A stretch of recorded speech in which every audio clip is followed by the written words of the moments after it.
Hello everyone. As we said in our earlier video that we will be discussing on zonation of oceanic water as well. We had a discussion on pond water or stagnant water, and now we are going to learn about zonation of oceanic water. This video. So this oceanic water can be divided into many zones. It can be on horizontal basis and vertical basis as well. So from the vertical basis, we can classify it as pelagic and benthic zone. We can see in the diagram that the lowermost portion of the continental part, bottom portion of the continental part can be called as benthic zone, and the upper portion of the seawater and the continent and the transition zone, basically this is called pelagic zone. Again, now we are discussing about the horizontal solution, and we already have discussed what is neritic zone, and we discussed what is water body, and here water body is ocean. Specifically we are learning on oceanic zone, that's why. And we will be discussing on neritic and oceanic zone. Again, we are going to the diagram. The continental part and the proportion towards the continent is called the neritic zone, as we can see. And the right up part of the diagram means the water part mostly. It's horizontal classification. So towards the water is pelagic zone, sorry, the oceanic zone, and towards the land is neritic zone. Understand? This is the horizontal classification. And vertically we divide it as benthic zone and pelagic zone. Is it clear? The four kind of zonation: lower is benthic, upper is pelagic, left side is neritic, and right side is oceanic. So a neritic zone, we will be discussing on it. Neritic zone can be partitioned based on tide levels.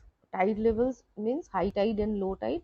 Upper band is known as the intertidal zone, encompassing the region from wave splash zone to low tide marks. That means this neritic zone can be subdivided into several parts, and the upper part is known as the intertidal zone. That means the low tide mark, during the low tide, the uppermost layer of the water comes to that level, that is called the low tide mark, and the high tide mark is the highest level during the high tide, and these zone between this high tide mark and low tide mark is called the neritic zone. Now going to going upwards. Okay, we are rising upwards. The highest zone within the intertidal zone is supralittoral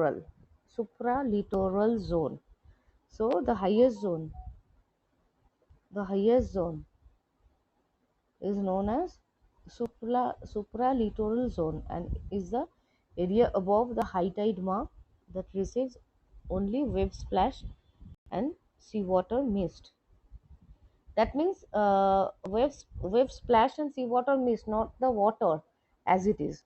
The highest zone, which is called littoral zone. That means supra means upper, and littoral means upper than littoral zone. That is called uppermost the littoral zone, and the area is known as a supra littoral zone, which is a high tide mark and receives only waves, not the water as it is, but the wave splash, sprinkling, and the water mist, seawater mist. That means the damp, moist is over there, not the water, right? Now, coming to the classification below the supralittoral zone is supralittoral fringe, that is called splash zone, that receives regular splashing, not the water again.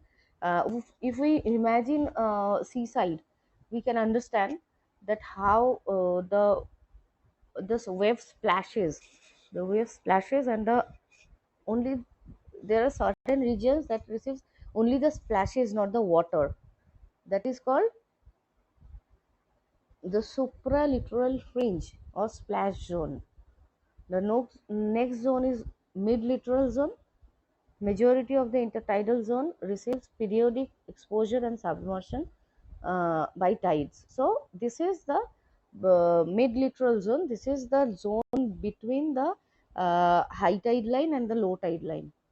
This is the actual zone which receives water during the high tide and gets devoid of water during the low tide. And the lowest zone is infralittoral zone. So supralittoral zone, then supralittoral fringe, then mid-littoral zone, and the lowest part is the infralittoral zone. This is the classification of littoral zone, right? So infralittoral zone that includes lowest level of exposed by extreme spring tides and extend into subtidal zone, making the beginning of marine environment. So water departments 600 feet is called oceanic zone, which itself is divided based on water depth into the epipelagic, mesopelagic, and bedipelagic and abyssopelagic zones. So we are coming back to this picture again. So this is the splash zone. We can see that water, this zone doesn't receive water directly, but it can receive some splashes and water mists and due to the waves. So this is the low tide line, this is the high tide line, the square, the box. Inside the box, the zone we can call it as intertidal zone. After that, it's tidal zone up to 600 feet. After that, it's oceanic zone. So this up to this dotted line at the right hand side of the means a subtidal marked by subtidal zone. Here the narrative littoral zone ends, and here the oceanic zone starts, right? So littoral zone can be classified in some sub classes as per their physical features. As we said, supralittoral zone, then splash zone, then mid littoral zone, then lowest zone or infralittoral zone. After that, the oceanic zone starts, which can be again subdivided into epipelagic, mesopelagic, pedipelagic, and abyssopelagic. So this is the another picture which can depict, which can clarify the zonation. Littoral zone, we can say a littoral zone that can be subdivided into four segments, and then where the littoral zone ends, the oceanic zone starts. Here we can understand the depth as well, 200-meter, 1000-meter, 4000-meter, and all. Here we can understand the, and again we discussed that photic and aphotic zone in our last video. Photic zone means sunlight penetrates up to 200 meter, that is called photic zone, where different organisms are present and for photosynthesis takes place. That's why the region is full of oxygen, and it contains several organisms, planktons, animals, smaller animals, plants, fishes, and all. An aphotic zone that starts approximately from 200 meters, and as we go down, the water becomes bit deep, and as the water becomes deeper, water becomes darker because it is devoid of sunlight. Now the oceanic zone, we are coming to the oceanic zone. We are done with this littoral zone. Now coming to the oceanic zone, we said that oceanic zone again can be subdivided into epipelagic, mesopelagic, bedipelagic, and abyssopelagic. So what is epipelagic? That is the euphotic zone. That is the uppermost zone, where we have already discussed that sunlight is abundant over there, and that is why presence of carbon dioxide, food, nutrients, and oxygen are present over there, and we can find the good amount of biodiversity, means aquatic biodiversity, in this particular zone. Euphotic means presence of, photo means light. And then mesopelagic zone, the middle open ocean, that stretches from bottom of the epipelagic down to the point where sunlight cannot reach. So up to the lowest level of mesopelagic zone, sunlight can reach. So it is the deep end of it is the deep end deepest end up to which sunlight can penetrate, approximately 1,000 meter or 3,300 deep feet deep, right? And mesopelagic zone is much larger than epipelagic zone, and several vertebrates, means aquatic fishes and aquatic animals, are found in this mesopelagic zone. From this diagram, we can understand that epipelagic zone is smaller than mesopelagic zone. So up to the bottom line of mesopelagic zone, that is 1,000 meter approximately, up to this solar light can penetrate, and it contains several sea animals and plants. Now coming to the bathypelagic zone. The zone starts at the bottom of mesopelagic zone and extends up to 4,000 meter. That means it is even larger than the mesopelagic zone. Again coming to the picture, see, 1,000 meter to 4,000 meter. This is even larger than mesopelagic zone, which is larger than epipelagic zone. So bathypelagic zone is larger. It is 15, almost 15 times larger than epipelagic zone, and it is completely devoid of sunlight. And here also we find some organisms, some living organisms, but which can withstand darkness, those organisms which can withstand darkness. Now coming to abyssopelagic zone, that is the zone stretches from bottom of the bathypelagic to sea floor. This zone is characterized by relative lack of life. Truly, it is abyss. Abyss means dark trench. So, abyssopelagic zone is 4,000 to up to the sea floor. This is completely devoid of light, oxygen, and lives. Right. So, these are the zonation of means vertical zonation of ocean. First, we learn about the vertical zonation of this literal part. Now, we understood the vertical zonation of this oceanic part, means water part, right? So now we are moving on to what happens is at the abyssopelagic zone. Is it a plain land, or it has undulations and ups and downs and all? For that we have to move on. So bottom features of ocean. Now we are, suppose we are here at the abyssopelagic zone, right? So from left we can understand 0 is the sea level, and we are going under the sea level 5,000, 10,000. These are the measurements, means depth under the sea level. Continental shelf, we will be learning on that. Continental shelf, slope, abyssal plain, we have already learned what is abyssal plain. Now this is from this end of continental slope, the abyssal zone starts. That means we, what we call the oceanic bed.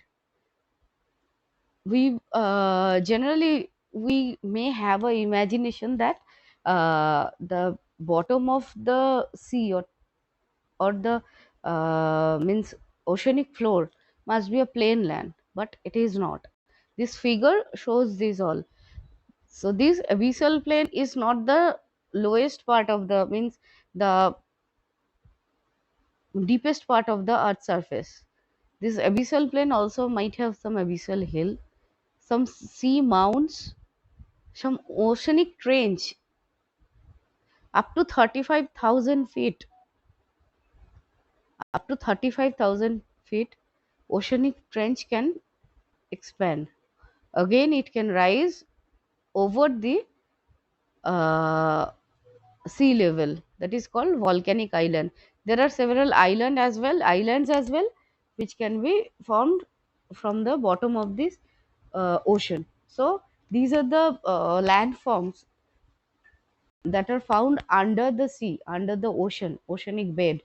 We can found oceanic trench of several feet below the ocean bed, and again we can found some islands as well for some deposition, volcanic deposition and all. So coming to what is shore and what is coast and what is shoreline, how can we differentiate them? Shore is the land seaward of the coast. The extends from the highest level of wave action during the storms to the low water line. So during the storm, just the continental portion, the land just beside the coastline, just beside the ocean sea, during the storm, the highest extent up to which the water can come is called the shore, right? And the line,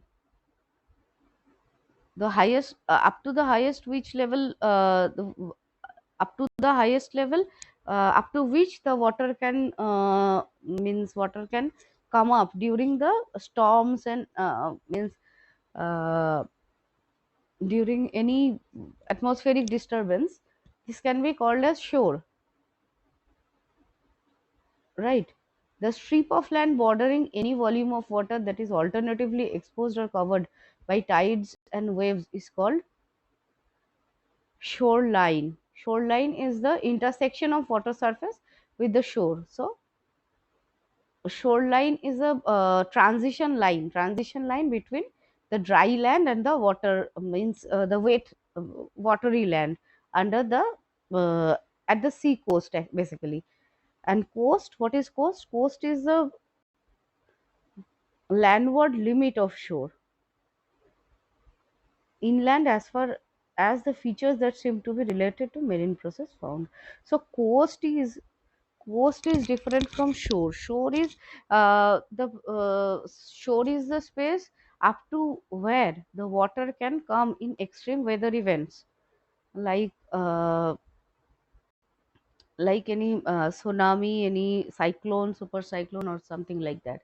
But coast is where the water comes and the land feature is evident, that water that might be dry uh, instantly. If you see the land, that might be dry, but you can evidently understand that water comes and makes it deposition, or any feature of washing of oceanic water, any activity of oceanic water is evident over there, that is called coast. uh, the width of coast vary from more than 1 kilometer to tens of kilometers, and the coastline is the landward limit. Highest storm waves affect the shore. The coastline is the highest line up to which the storm waves affect on the shore. That is called coastline. So the difference between shore and coast is more or less understood. I hope, I believe that the difference between shore and coast is understood. Shore is a land up to which water can come inside inland, and coast is up to which water generally comes, right? Sea shore and sea coast. Seashore means there might be a small village, there might be some habitation, there must be might be some people having fishing or anything, depending any means any profession depending upon the coastal and oceanic resources. Whereas coast is in which the oceanic activity is evident, right? Now, beach is a sediment seaward of coastline through the surf zone, that is transport along the shore and within the surf zone. Surf zone is a region between shoreline and the breaker means the region where waves break. So we are coming to a picture that will clear I hope that will clear the shore and the beach and the offshore everything. So break means this breakers. Breaker means this is actually not visible from the land. This is this continental slope part which makes the waves to break. This is called breaker. Understood? This is called near shore region. After breaker, after the breaker, that is the foreshore region. After foreshore, this is backshore region, up to which water may travel, but not always. So this is the beach. I hope you understand. I hope you understand. This oranges part is the deposition of oceanic water. So this is the beach. Beach contains backshore, foreshore, and nearshore, comprising of breakers and uh, bombs. We will be learning about the bombs. Bombs are basically due to the sand deposition. A smaller hole-like structure is formed, and this contains means some part of this captures basically some part of seawater. This is called bombs. So backshore, foreshore, and nearshore, these three regions together called beach. And after the beach means where the continental slope ends, starts the offshore. So bumps and scarps. Bumps are horizontal deposition, which already we have discussed, and scarp is in some cases bumps will be ridge. Ridge means reverse slope. Reverse slope means that won't store water, that will be repelling the water. That is called scarp. That's just the opposite of bumps. Bumps means the middle part is means it's prone to capture water because it's lower than the two sides. In case of scarp, its ridge means it's higher, right? So this is the picture of all the shores, foreshore, backshore, nearshore, offshore, breakers, all are depicted over here. I hope you understand. If you don't understand, please write it in the comment section. I'll try my best to make it clear, right?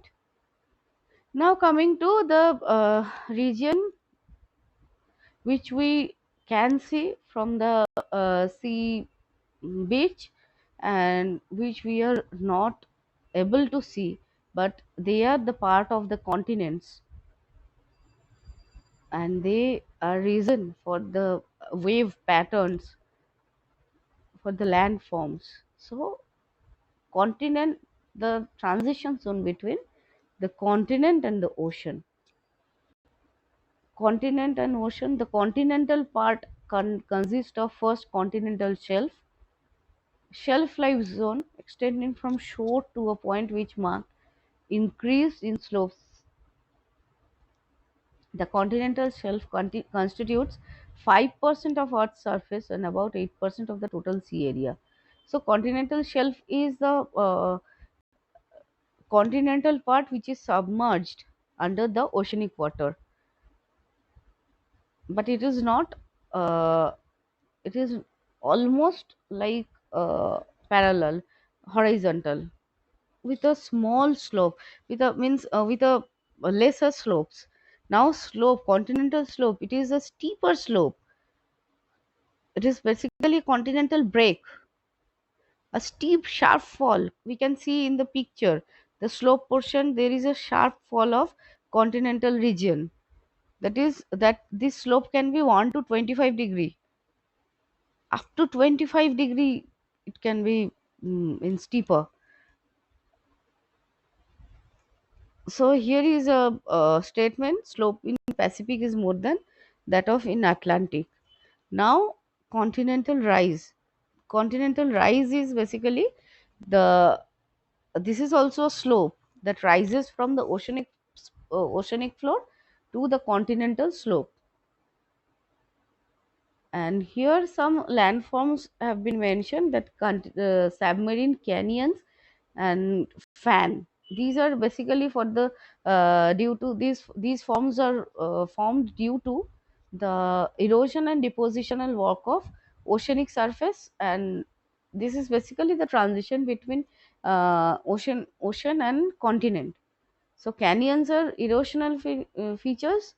We can see the canyon, submarine canyon. This is very famous and very well known in landform studies. These submarine canyons. And fan is basically a depositional landform, and basically erosion this erosion due to the oceanic water forms the fan in the abyssal plain. Now coming to the continental rise and ridge, there are several landforms. There are several landforms in this zone. There that depends upon the feature of the coast, feature of the oceanic, uh, means continental shelf, continental slope, and the geographical position, and these factors control the landforms formed over there. So we have already learned the canyons, submarine canyons, and fans. Now continental rise and ridge. Deep sea fans accumulate and deposits the mouth of submarine canyon. We have already seen that at the mouth here the in the canyons the erosional work took takes place, and at the mouth depositional work takes place. In the left picture it is more or less clear. So